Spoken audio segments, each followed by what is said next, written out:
आज हम बात करेंगे किस तरीके से हम एक्सेल में डेटा एंट्री करते हैं और बेसिकली डेटा एंट्री होता क्या है। गाइस देखिए, डेटा एंट्री का मतलब है, मान लीजिए आपके पास डेटा किसी भी फॉर्म में हो सकता है। ये आपका डिजिटल फॉर्म में हो सकता है, यानी कि आपके कोई पीडीएफ फाइल हो सकती है, आपकी वर्ड फाइल हो सकती है, गूगल सीट हो सकती है, या फिर आपकी कोई फाइल जैसे हार्ड कॉपी आपकी है उसमें कोई डेटा हो सकता है।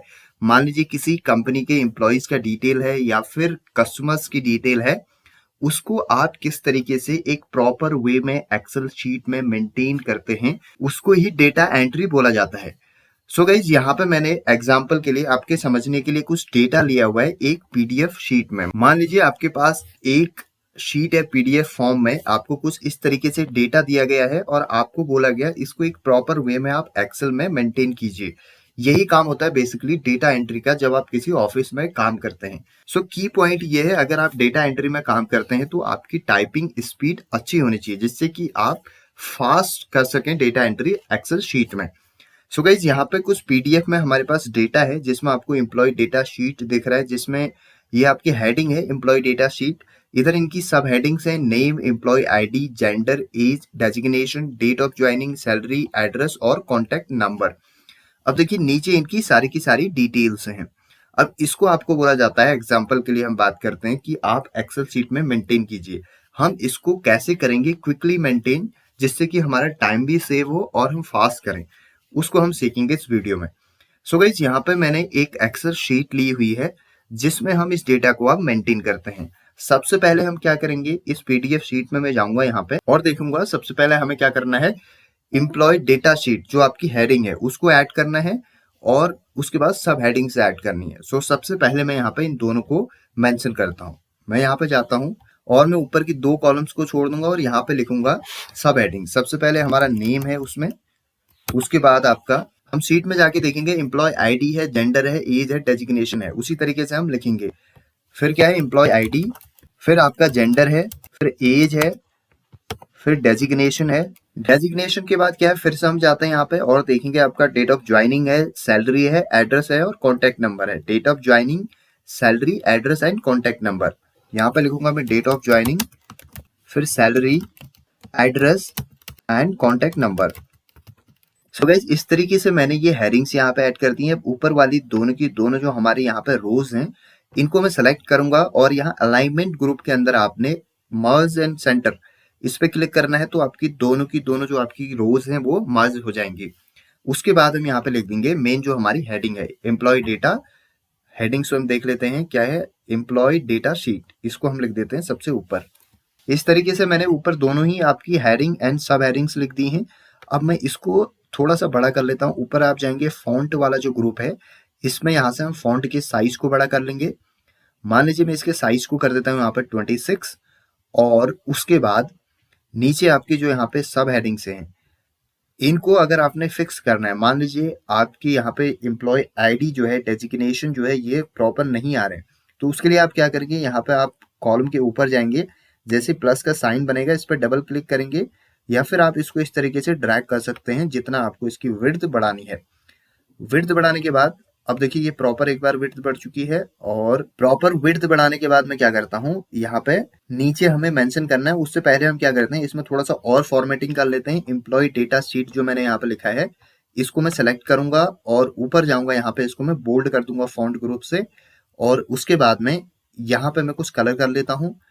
यहाँ पे मैंने क्या करना है, मान लीजिए मैंने इसको सेलेक्ट किया इस तरीके से और यहाँ पे मैं जाऊंगा, यहाँ से मैं कर लेता हूँ इसमें मान लीजिए ग्रीन कलर कर लेता हूँ। और जो आपका यहाँ पे टेक्स्ट है इसको मैं सेलेक्ट करूंगा और इस पे कर लेता हूँ मैं यहाँ से व्हाइट कलर। मैंने यहाँ पे इसको व्हाइट कलर से सेलेक्ट किया, तो इस तरीके से हमारा जो हेडिंग है वो प्रॉपर तैयार हो चुका है। उसके बाद हम सब हेडिंग्स की बात करते हैं, इसको भी हम सेलेक्ट करते हैं और यहाँ पे मैं थोड़ा सा इसके कॉलम को और बड़ा कर लेता हूँ। और इसको मैं क्या करता हूँ, यहाँ पे मान लीजिए इसके साइज को भी थोड़ा सा मैं 12 कर देता हूँ। और उसके बाद थोड़ा थोड़ा मैं इनको बाद में ट्रैक करूंगा जब नीचे में डिटेल मेंशन करूंगा।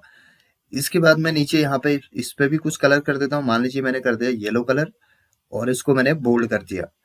सो इस तरीके से, और फिर से मैं विड्थ को बड़ा कर दूंगा कॉलम्स की। और इसके बाद हम क्या करेंगे, यहाँ पे हमारी हेडिंग्स और सब हेडिंग्स प्रॉपर तरीके से तैयार हो चुकी हैं जैसा कि हमारा यहाँ पे पीडीएफ में अवेलेबल था। अब हमें ये नीचे वाली डिटेल्स क्या करनी है ये मेंशन करनी है। तो इसको हम करेंगे क्विकली, यानी कि स्मार्ट तरीके से हम इसको कैसे करते हैं उसके बारे में हम बात करेंगे। सो गाइज मैं इसके बाद कुछ एरिया को इस तरीके से सेलेक्ट कर लेता हूँ नीचे तक, और इसको सेलेक्ट करने के बाद में यहाँ पे जाऊंगा ऊपर फॉन्ट ग्रुप में और यहाँ पे बॉर्डर्स पे क्लिक करूंगा ड्रॉप डाउन पे, और नीचे ऑल बॉर्डर्स पे क्लिक कर दूंगा यहाँ पे। तो हमारा प्रॉपर एक शीट अब तैयार हो चुकी है। इसके बाद हमने क्या करना है, सो गाइस मैं जाऊंगा ऊपर क्विक एक्सेस टूल बार में, और यहाँ पे मैं जब क्लिक करूंगा ड्रॉप डाउन में तो नीचे आपको यहाँ पे मोर कमांड्स मिलेगा। इस पे हम जाएंगे और नीचे पॉपुलर कमांड की जगह आपने सेलेक्ट करना है ऑल कमांड्स, और यहाँ पे आपने F बटन प्रेस करना है किसी एक को सेलेक्ट करने के बाद में, जब तक कि फॉर्म ऑप्शन ना आए। मैं यहाँ पे F प्रेस करके रखता हूँ, बार बार करूंगा तो यहाँ पे आप देखेंगे फॉर्म ऑप्शन आ चुका है। इसको मैं यहाँ पे ऐड पे क्लिक करूंगा और ओके कर दूंगा। अब देखिए यहाँ पे जितने भी जो सब हेडिंग्स हैं इनको मैं यहाँ से सेलेक्ट करूंगा इस तरीके से, और फॉर्म में जाऊंगा यहाँ पे ओके कर दूंगा तो आपका एक फॉर्म ओपन होके आ जाएगा। आपने यहाँ पे मैन्युअली टाइप कर देना है ये सारी की सारी डिटेल्स।